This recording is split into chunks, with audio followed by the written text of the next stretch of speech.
Welcome back to our YouTube channel. मैं Jay Prajapati, channel golden young mind. और आज हम पढ़ने वाले हैं क्लास 10th मैथ, जिसमें आज हम देखने वाले हैं एक्सरसाइज 1.3। पिछली जितनी भी वीडियो हैं, लगभग 4 या 5, उन वीडियो में मैंने आपको एक्सरसाइज 1.1 और 1.2 विथ डिटेल में एक एक क्वेश्चन के टाइप बता दिए थे, जिससे आप समझ गए होंगे या फिर आपने कर ही लिए होंगे सारे के सारे क्वेश्चन और आपको उनमें आसानी भी हुई होगी। अब हम बात करने वाले एक्सरसाइज 1.3 की, तो जिसमें हमें कुछ जानने के लिए शांत संख्याएं और अशांत संख्याएं, जैसा कि आप देख रहे हैं बोर्ड पे मैंने पहले से लिख रखा है कि शांत संख्याएं और अशांत संख्याओं की नॉलेज होनी चाहिए, और एक प्रकार के और मैं सवाल बताऊंगा उनकी नॉलेज होनी चाहिए। इसके बेसिस पे आप जितने भी एक्सरसाइज में सवाल हैं, सारे के सारे सवाल अनडाउटली सॉल्व कर सकते हैं। तो देखते हैं शांत संख्याओं के बारे में। सबसे पहले तो शांत संख्याएं समझिएगा क्या होती हैं। वे संख्याएं जिनमें हम क्या करें, भाग दें, और भाग देने के बाद दशमलव के बाद कुछ अंक आए, और अंकों के बाद वो क्या हो जाए, पूर्णतः विभाजित हो जाए। क्या हो जाए, पूर्णतः क्या हो जाए, पूर्णतः विभाजित हो जाए। तो उसको हम लोग क्या बोलते हैं, शांत संख्या। फॉर एग्जाम्पल कहने का मतलब ये, हमने डिवाइड किया किसी नंबर में, तो वो डिवाइड तो हो रही है लेकिन दशमलव भी आ रहा है, और दशमलव के बाद 1-2 अंक बाद वो पूर्णतः डिवाइड हो रही है, फिर उसके बाद अंक नहीं आ रहे। तो देखते हैं एग्जाम्पल के थ्रू, आपको बहुत अच्छे से समझ में आने वाला है। कि बात करें, एक संख्या है 27/5, और ध्यान कीजिए ये जो संख्याएं होंगी कौन सी संख्या होंगी, परिमेय संख्याएं। कौन सी संख्या होंगी, परिमेय संख्या। अगर ये संख्या परिमेय संख्या है और बेपरिमेय संख्या जिनको दशमलव के बाद अपन लोग विभाजित कर रहे हैं, और विभाजित करने के बाद वो क्या है, पूर्णतः डिवाइडेड हो रही हैं, तो उनको हम क्या बोलेंगे, शांत संख्या। फॉर एग्जांपल जैसे हमने 5 का भाग दिया इसमें 27 में, तो 5 25 बार जा रहा है, रिमेन कितना बच रहा है, 2। अब जब भाग नहीं जाएगा तो भागनाष्टक बिंदी मतलब 2 जीरो लगा देंगे हम यहाँ, मतलब भागनाष्टक बिंदी यहाँ पे लगाएंगे 0, और 5 चौके 20। ये आप देख रहे होंगे ये पूर्णतः विभाजित हो गया, मतलब 5.4 आ रहा है कि नहीं आ रहा है। तो आप समझ गए होंगे कि दशमलव के बाद 1-2 अंक आए और वो संख्या रहे, वो क्या हो जाए, पूर्णतः विभाजित हो जाए, तो उसको हम क्या कहेंगे, शांत संख्याएं कहने वाले हैं। अब हम बात कर ले अशांत संख्याओं की। तो अशांत संख्या बेसिकली कुछ नहीं है, वही है कि अगर हम इनमें डिवाइड करें, क्या कहें, बेपरिमेय संख्याएं। बेपरिमेय संख्याएं जिनमें हम डिवाइड करें, और डिवाइड करने के बाद दशमलव के बाद, ध्यान से सुनिएगा, दशमलव के बाद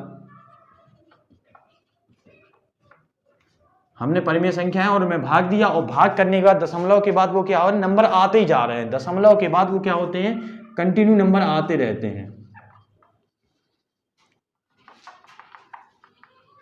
कंटिन्यू नंबर आ रहे हैं। देखते हैं एग्जाम्पल के रूप में, जैसे एक कोई संख्या ले लीजिए जिसके आधार पे हम आसानी से बता सकें। तो यहाँ पे हम ले लेते हैं एक संख्या 10/3। अब भाग दीजिए 10 3 में, 3 का भाग दिया हमने 10 में, तो कितने बार, 3 3 9, यहाँ पे 1 बचा, पॉइंट लगाया, फिर 0, फिर 3 3 9, फिर 10 बचा, हो गया, फिर 3 3 9। तो देखिएगा, आप देख रहे होंगे कंटिन्यू ये चलता जाएगा और रिपीट होता जाएगा, होता जाएगा, होता जाएगा, मतलब दशमलव के बाद संख्या आ रहे हैं, और लेकिन ये संख्या पूर्णतः डिवाइड नहीं हो रही है। तो इस प्रकार की संख्याओं को हम क्या कहते हैं, अशांत संख्याएं, या फिर बोल सकते हैं कि अशांत आवृत्ति की संख्याएं। क्या बोलेंगे, अशांत आवृत्ति की संख्याएं। क्या कहेंगे, अशांत आवृत्ति की संख्या। क्योंकि यहां पे आप देख रहे होंगे, यहाँ पे जो अंकों की आवृत्ति है वो बार बार कंटिन्यू होती ही जा रही है, जिस कारण हम क्या कह सकते हैं, इनको अशांत आवृत्ति की संख्या है, और इस प्रकार की संख्याओं को हम क्या कह सकते हैं, शांत आवृत्ति की संख्या है। अब है क्या, बेसिकली एक टाइप और बचा है। अब यहाँ पे हमने क्या किया, भाग विधि द्वारा आसानी से ज्ञात कर लिया। लेकिन है क्या, अगर हमसे कह दिया जाए कि बिना भाग विधि के, क्या कह रहे हैं कि बिना भाग विधि के आप बताइए कि कोई संख्या है वो अशांत आवृत्ति की है या शांत आवृत्ति की है, तो समझिए अपने पास कोई संख्या है किसके फॉर्म में, P/Q, मतलब परिमेय संख्या के रूप में है। फॉर एग्जाम्पल ले लेते हैं अपन लोग, जैसे यहाँ पे है 28 और यहाँ पे हम ले रहे हैं 45। तो हमें कुछ नहीं करना है, जो हमारा Q रहेगा, बेसिकली अंश और हर में डिवाइड करेंगे तो Q हमारा क्या है, हर। तो हर के करने हमें गुणनखंड, हर के हमें क्या करने हैं, गुणनखंड। और गुणनखंड क्या हो, 2 की पावर m और 5 की पावर n के रूप में हो। किसके रूप में हो, इसके रूप में हो। तो हमारी जो संख्या हो जाएगी वो क्या हो जाएगी, शांत आवृत्ति की संख्या हो जाएगी। किस आवृत्ति की हो जाएगी, शांत की। कि अगर रूप में है तो क्या हो जाएगी, शांत आवृत्ति की संख्या। लेकिन अगर इसके रूप में नहीं है, क्या कह रहे हैं, रूप में नहीं है, तो ये जो संख्याएं हो जाएंगी वो किस आवृत्ति की हो जाएंगी? अशांत आवृत्ति की। बताइएगा, देखिए अगर है क्या, हमारे पास कोई संख्या है, परिमेय संख्या है, और उस परिमेय संख्या में हमने उसके हर को ले लिया, हर के लेने के बाद उसके गुणनखंड किए, और गुणनखंड करने के बाद हमने देखा उसके 2 की पावर m और 5 की पावर n के रूप में संख्याएं हैं कि नहीं है, मतलब गुणनखंड मतलब इसका रूप है कि नहीं। अगर रूप है तो हम कह सकते हैं कि शांत संख्या है, अगर रूप नहीं है तो हम क्या कह देंगे? अशांत संख्या है। आप समझ सकते हैं ये सारी चीजें। अगर ये सारी चीजें आपको समझ में आ गई हैं तो आप जल्दी से इनका स्क्रीनशॉट लीजिए, फिर हम बढ़ते हैं अपने आगे वाले क्वेश्चनों की तरफ। तो हम बढ़ चुके हैं अपनी एक्सरसाइज की तरफ, और जिसमें देखने वाले हैं पहले प्रकार का क्वेश्चन कि बिना विभाजन विधि द्वारा हमें बताना है कि संख्याएं शांत हैं या फिर अशांत। तो मैंने जस्ट आपको अभी बताया है कि P/Q के फॉर्म में होंगे, और Q के हमें क्या करने होते हैं? गुणनखंड। गुणनखंड करने के बाद जस्ट हमें देखना है कि वो 2 की पावर m इंटू 5 की पावर n के रूप में है या नहीं। अगर है तो कौन से रूप में हो जाएंगी? शांत रूप में। अगर नहीं है तो आप बेसिकली कह सकते हैं कि अशांत रूप में। तो देखिएगा, सबसे पहले इसको देखते हैं, क्वेश्चन नंबर फर्स्ट को। तो 4, 5, 5 के गुणनखंड कीजिए। तो गुणनखंड कुछ इस प्रकार से होंगे, पनम 45, 5 एकम 5, और 13, 7 91, और 7 एकम 7। अब यहाँ पे देखिए, तो यहाँ पे हम देखेंगे ये जो 65 है इसका को 5 की पावर 1 मल्टीप्लाई 13, और लिखेंगे यहाँ पे जो Q है हर 2 की पावर m इंटू 5 की पावर n के रूप में नहीं है। अर्थात क्या कहेंगे? अर्थात 64/455 एक अशांत आवृत्ति संख्या है। बताइए, कोई डाउट? बढ़ते हैं अगले क्वेश्चन की तरफ। यहाँ पे हमें पहले से ही गुणनखंड दिए गए हैं, सिर्फ हमें देख के बताना है कि ये इसके रूप में है कि नहीं है। तो हम लिखेंगे अतः यह है 2 की पावर m इंटू 5 की पावर n के रूप में नहीं है। अब जब रूप में ही नहीं है तो हम क्या कह सकते हैं? अर्थात यह एक अशांत आवृत्ति संख्या है। अब हम कुछ एक क्वेश्चन ऐसा लेते हैं जिससे आपको पता तो चल जाए भैया शांत होता क्या है। नहीं तो दोनों तो ये दोनों हमारे क्या आ चुके हैं? अशांत आ चुके हैं। तो बढ़ते हैं हम अपने तीसरे क्वेश्चन की तरफ, और जस्ट मैं आपको बताने वाला हूं तीसरा क्वेश्चन कौन सा है हमारा। क्वेश्चन ले लेते हैं, जैसे एक क्वेश्चन चलिए मिल गया है, 31/2 की पावर 2 गुणे 5 की पावर 3। अब यहाँ पे हम देखेंगे तो ये देखो 2 की पावर m और 5 की पावर n, मतलब m की वैल्यू यहाँ पे 2 दी गई है और n की वैल्यू कितनी दी गई है? 3 दे दी गई है। हमें उससे मतलब नहीं है 3 हो, 4 हो, 5 हो, 10 हो, 12 हो, 18 हो, 20, डजंट मैटर, बस ये हो क्या 2 की पावर m और 5 की पावर n के रूप में हो। तो हम कह सकते हैं यह संख्या का हर 2 की पावर m मल्टीप्लाई 5 की पावर n के रूप में है।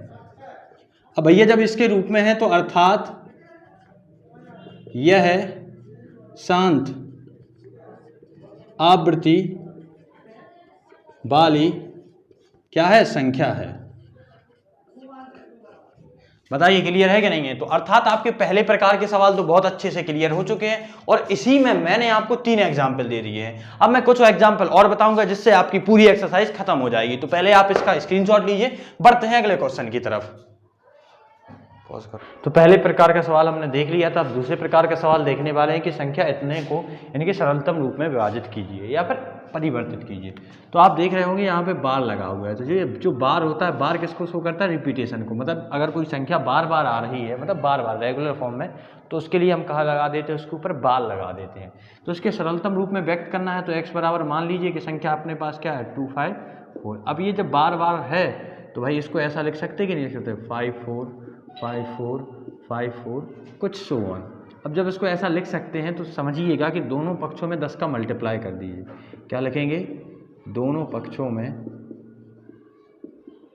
10 का गुणा करने पर। अब दोनों पक्षों में जब 10 का गुणा कर देंगे तो 10x हो जाएगा यहाँ पे, और यहाँ पे 2.54, 54 और 54 हो जाएगा। इक्वेशन नंबर इसको 1 मान लीजिए, ठीक है। अब करना क्या है? ये वाला जो नंबर है इसमें आप कर दीजिए 1000 से गुणा, वही दोनों पक्षों में।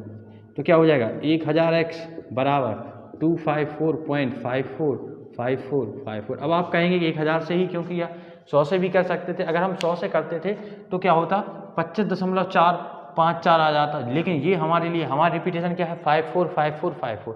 तो पहले हमने 10 का इसलिए किया कि एक नंबर आ गया और फिर 3 नंबर हमें चाहिए थे, तो जिसके लिए हमने सीधा 1000 से गुणा कर दिया। अब हमारे पास 2 नंबर हो गए हैं। अब करना क्या है, इक्वेशन 2 को हम क्या कर देंगे, 1 में से सबट्रैक्ट कर देंगे। जब 2 को 1 में से घटाएंगे तो होगा क्या, 1000 में से 10 जाएंगे तो कितना 990x हो गया कि नहीं हो गया, और 254 में से जब 2 जाएंगे तो कितने बचेंगे 252, और x बराबर क्या आ गया 252/990। 2 से काटिए, 2 एकम 2, 2 दूनी 4 और 2 छक्के 12, और इसको काटेंगे तो 2 चौके 8, 2 नम 18 और 2 पंचे 10। फिर काटिएगा तो ये 3 से कट जाएगा, 3 चौके 12, 3 दूनी 6, और काटिएगा तो 3 एकम 3, 3 छिंग 18 और 3 पाँचे 15। अब ये कितने से 42/65 आ चुके हैं, फिर 3 से कट जाएगा, 3 एकम 3 और 3 चौके 12, 3 पाँचे 15 और 3 पाँचे 15, मतलब 14/55 इसका सरलतम रूप आ चुका है। तो आप समझ चुके होंगे कि किस प्रकार से हमने सरलतम रूप ज्ञात किया है। तो अब सरलतम रूप वाले जितने भी क्वेश्चन रहेंगे आप इसी मेथड से ज्ञात कर लेंगे। तो ऑल द वेरी बेस्ट, मिलते हैं हम नेक्स्ट लेक्चर में। जब तक बने रहिए हमारे YouTube channel golden young mind पर।